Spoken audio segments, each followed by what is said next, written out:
Okey, konsep sukan. Main, permainan dan sukan. Okey, saya nak tanya, ini saya pick randomly Saya nak tanya tuan-tuan dan puan-puan kat luar sana. Apa tu main, apa itu permainan, apa itu sukan? Okey? Saya nak tanya, saya pick up je. Cik Aiman tadi jawab awal-awal ya. Okey, Cik Aiman boleh tak bagi tahu saya apa itu main? Apa itu main? Cik Aiman. Main ni kira dia tak ada apa-apa medal ke, dia just sekadar berpeluh main-main je lah, tak ada apa-apa, macam berlari, kejar-kejar macam tu. Okey, betul. Main ni actually dia tak ada peraturan. Kita main without any rules, regulation. Kita tak ada pengadil, kita tak ada referee, kita tak ada umpire. Kita main sekadar macam ibarat kata macam kalau apa ni, sekadar main je lah. Okey? Okey, saya nak tanya janganlah takut kan. Masing-masing bila saya kata jangan tanya ni semua dah takut dah. Puan Fauziah jangan nak senyum lebih sangat. Jawab, apa itu permainan? Gelak dulu. Okey, jawab apa itu? Saya tanya apa itu permainan yang puan tahulah. Okey. Permainan ni dia macam dengar ke suara saya? Dengar. Macam mana? Permainan ni satu-satu benda yang kita macam mana? Tak. Gue sebab pagi.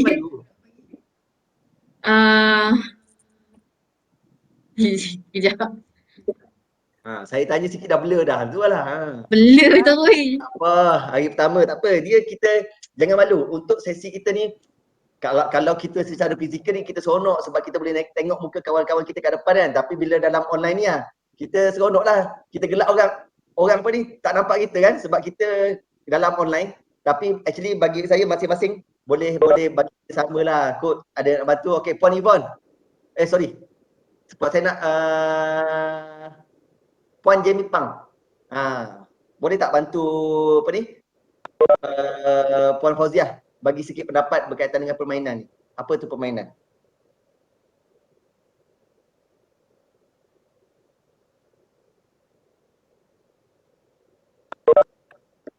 Okey.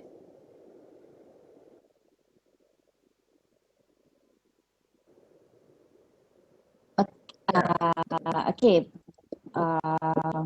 Contoh permainan tu macam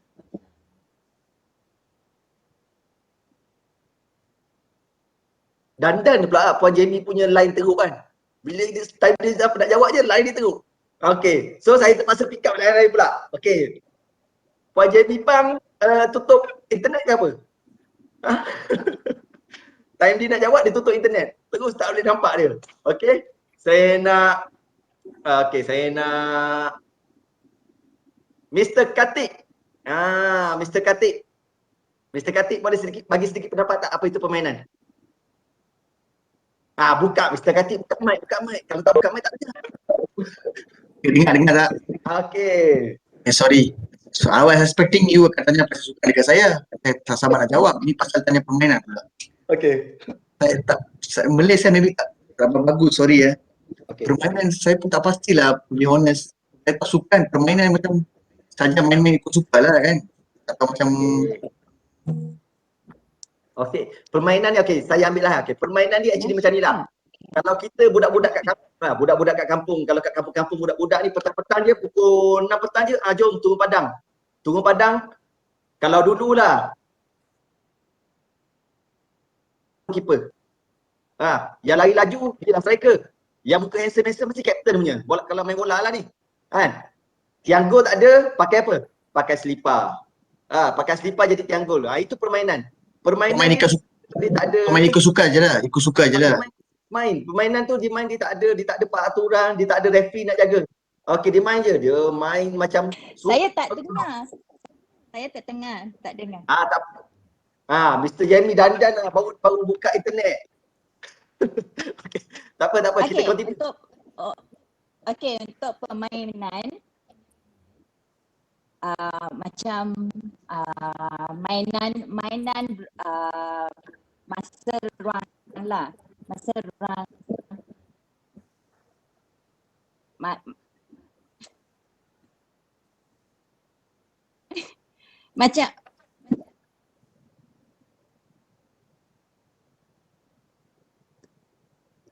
Okey, tak apa Puan Jamie. Kita simpan Puan Jamie punya idea tu, kita tanya lagi banyak lagi. Banyak lagi ni. Kalau saya tunggu Puan Jamie ni, kita habis pukul 6 petang nanti, tak apa. Jangan risau. Kita continue. Kita pergi kepada sukan. Saya nak tanya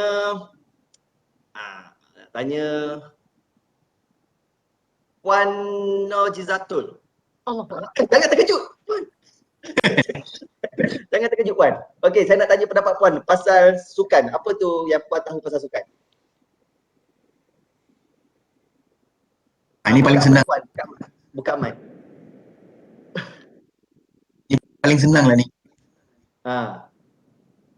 Mr. Kartik boleh bantu tak? Sebab Puan Nojizatul dia dah pernah Boleh. bercakap tu tapi dia tak buka mic.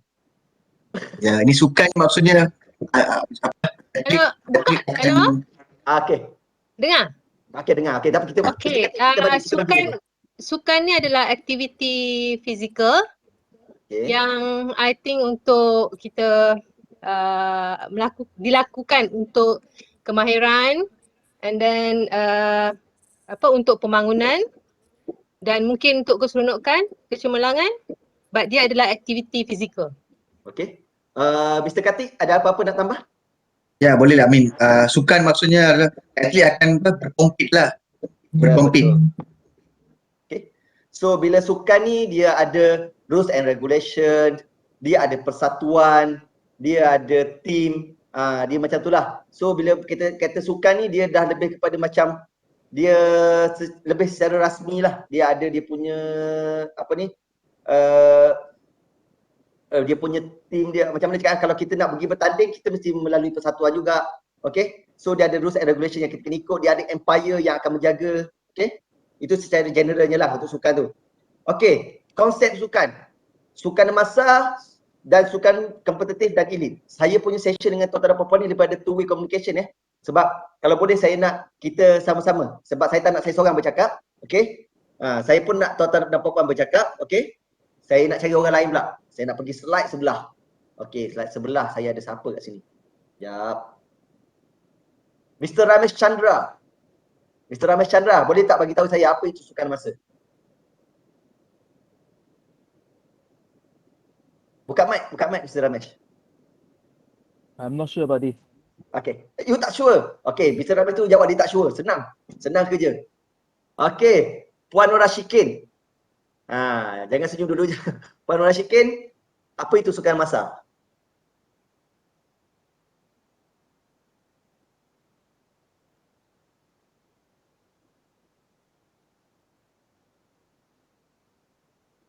Puan Nora Shikin tak buka mic kot.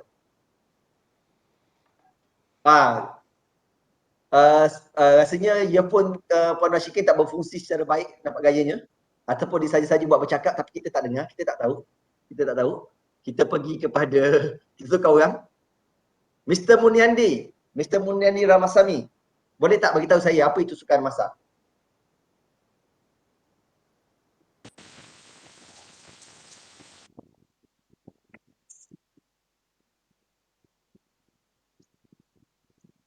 Ini adalah salah satu tekangan kita apabila kita buat kelas secara online. So kadang-kadang bila orang bertanya nak menjawab, dia punya kadang-kadang interpretation dia tak bagus kan. Bukan masa ni macam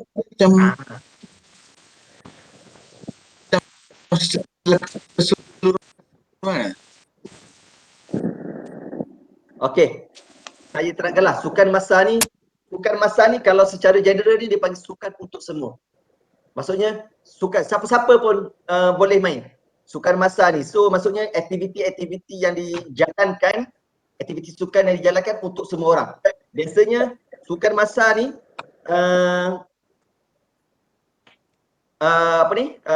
kita akan, contoh saya kata macam ni lah. KBS anjurkan Fit Malaysia. Pernah join tak Fit Malaysia yang KBS anjurkan? So maksudnya tuan-tuan dan puan-puan boleh join dia punya larian, dia punya berbasikal, dia punya aktiviti-aktiviti yang yang pihak KBS tak anjurkan. Maksudnya sukan massa ni sukan untuk semua. Okey, untuk sukan kompetitif elit ni boleh tak saya nak Saya nak Siti Nursyahada. Siti Nursyahada. Apa tu sukan kompetitif, sukan elit?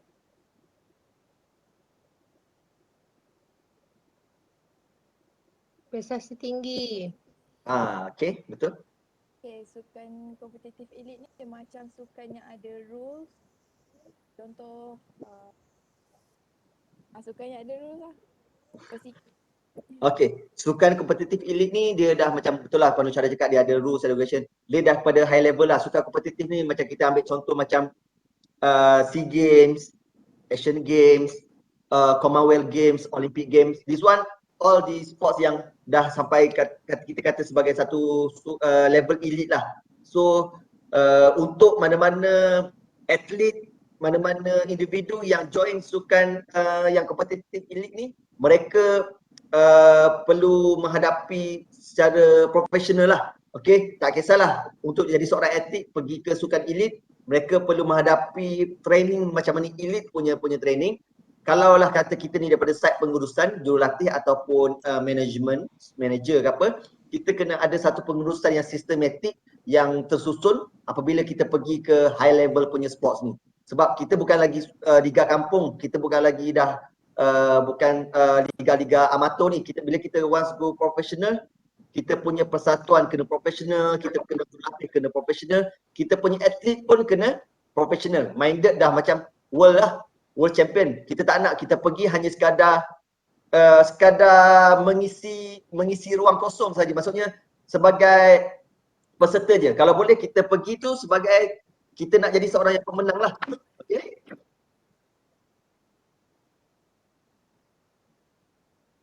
Kejap ya.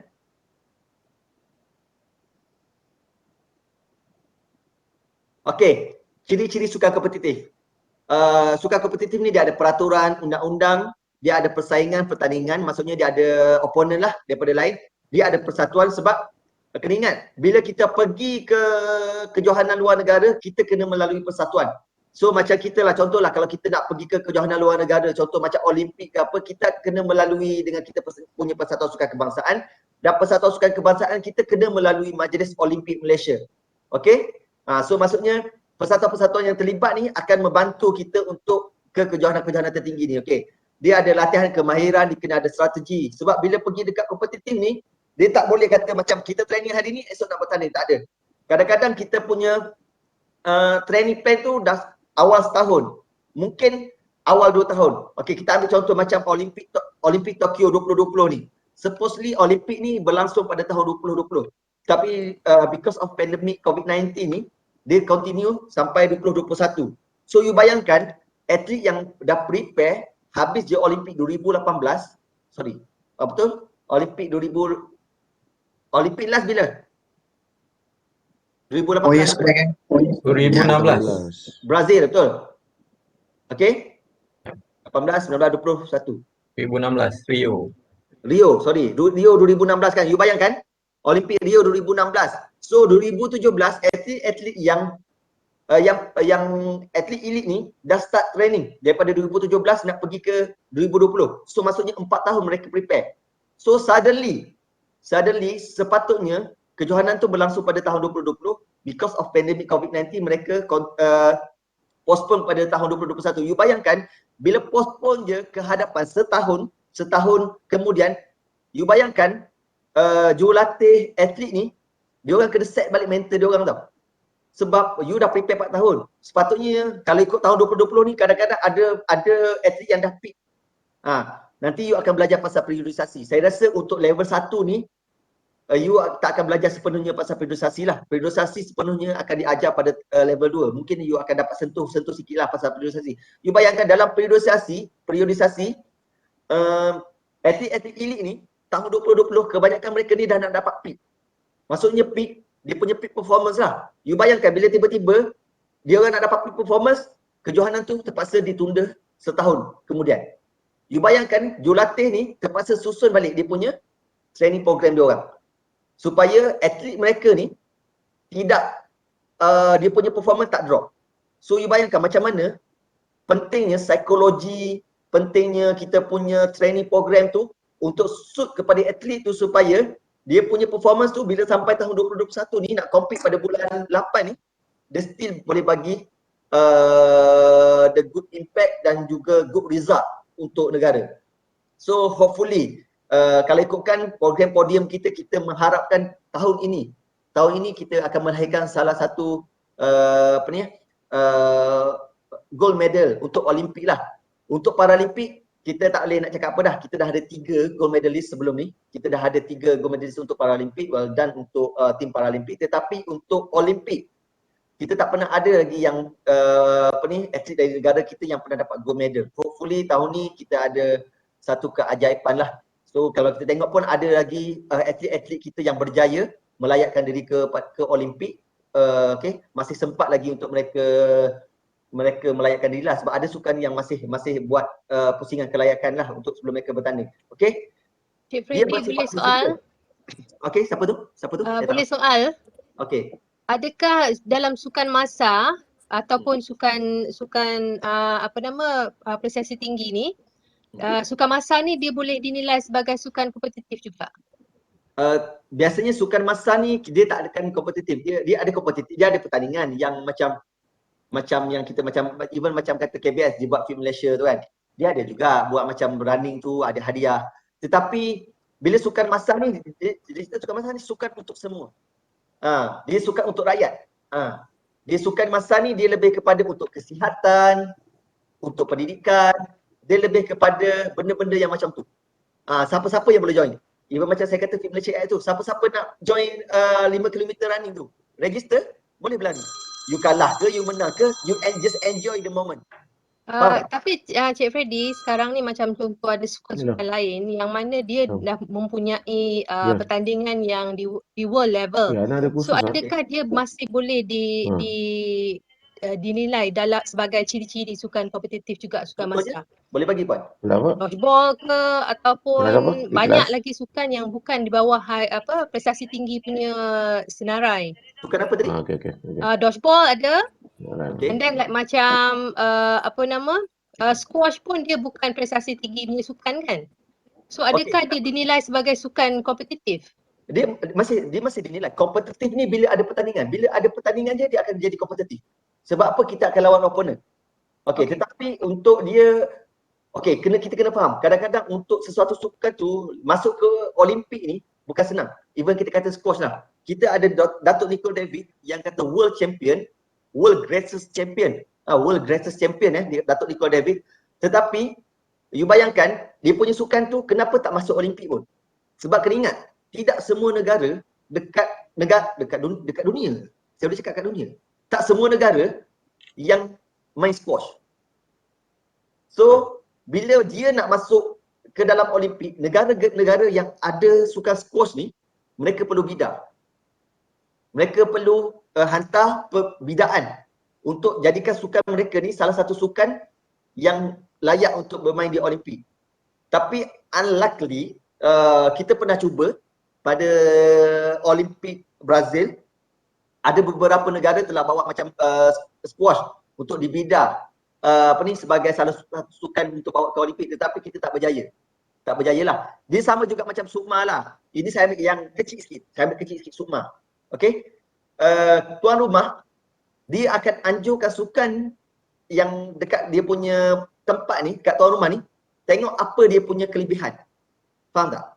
Contohlah saya ambil dulu Terengganu, dia power dalam kayak. Dia atlet kayak dia ni kuat. So Johor dia tak nak bagi Terengganu menang banyak emas. Contohlah, ini contoh je. Dia tak buat sukan kayak tu. Faham tak? Supaya apa? Supaya kelebihan kepada Terengganu tu dinafikan lah untuk dapat menang banyak peringkat. Ini actually strategi kepada penganjuran sukan tu sendiri. Sebab tu tuan-tuan dan puan-puan perasan, di dalam sukma sekalipun dia ada sukan pilihan. Sukan yang dia akan diambil sebagai sukan pilihan, bukan sukan utama. Sukan-sukan teras ni kita tahu ada sukan teras. Bola sepak, olahraga, apa lagi? Hoki, memanah, itu dah dipanggil sukan teras. Dia ada sukan-sukan teras yang sukan wajib, orang kata. Yang wajib ada, dan apa yang dibuat adalah dia akan ambil sukan-sukan pilihan. Sukan-sukan pilihan ni lah yang kalau dia rasa, kalau tuan rumah tu rasa dia punya tim ada yang kuat, dia masukkanlah sebagai sukan pilihan supaya akan beri satu kelebihan kepada tuan rumah tersebut. Okey, faham? Okey, disama jugalah macam World Cup kan. Macam dulu World Cup yang Korea dengan Japan kan. Mereka tak layak, tapi because of mereka adalah tuan rumah, mereka diberi kelebihan sebagai penganjur dan diberi kelebihan sebagai inilah untuk join sebagai ni participate dalam World Cup tu. Tetapi kalau ikutkan memang sekarang Japan dengan Korea pun memang kita tak boleh nak lawan lah. Dia punya level of performance dalam football tu memang different lah dengan Malaysia. Okey. Okey, dia bersifat fizikal, maksudnya dia ada pertandingan secara fizikal lah. Okey. Dan dia ada peraturan dan undang-undang. Bila bersifat fizikal ni, saya suka ambil contoh pasal e-sport. Sekarang ni kan, pasal tak? E-sport ni semakin dititik beratkan dan diambil perhatian. So, e-sport ni bukan satu benda yang bersifat fizikal. Maksud kalau dulu, kalau buat e-sport ni mungkin dia akan ada satu tempat pertandingan. Opponent tu akan duduk PC dia sebelah-sebelah aja. Okey, dia masih dia bertanding di dalam alam maya secara atas talian, tetapi orang tu dinampak aje. Tetapi sekarang ni kebanyakan e-sport ni mereka akan duduk dekat negara masing-masing. So, hanya bertanding secara atas talian sajalah. So, itu satu benda yang barulah. So, sekarang ni pun mereka e-sport boleh dikategorikan sebagai sukan. Dulu banyak orang cakap, macam mana cakap e-sport, duduk main game je, tak sihat lah. So bagi saya, kalau mana-mana orang yang main e-sport, yang melatih e-sport, kita ni sebagai jurulatih, macam mana kita nak jadikan sukan e-sport tu salah satu sukan yang sihat. Apa benda-benda yang positif yang kita boleh ambil, yang kita boleh terapkan kepada mereka yang budak-budak yang generasi. Kalau ikut generasi sekarang ni, generasi dah pakai kata, budak-budak kecil sekarang ni saya lagi pandai daripada saya. Anak-anak kita ni lagi pandai daripada saya, dah sweat tengok main game, tengok YouTube. Mereka ni generasi-generasi teknologi dah. So kita tak kisahlah sebagai jurulatih, sebagai ibu bapa sebagai ibu bapa ke, sebagai jurulatih ke, ataupun sebagai seorang atlet, macam mana kita nak jadikan sesuatu benda tu satu benda yang positif kepada hidup kita. Memang kita tahu, kadang-kadang daripada sukan e-sport ni kita boleh generate income. Tetapi janganlah sambil kita main game tu, time tu lah nak makan, time tu lah nak apa. Itulah berlakunya obesity. Kena ingat, bila kita obes je, badan kita, fizikal kita ni sebenarnya dah tak fit. Fizikal kita dah tak fit.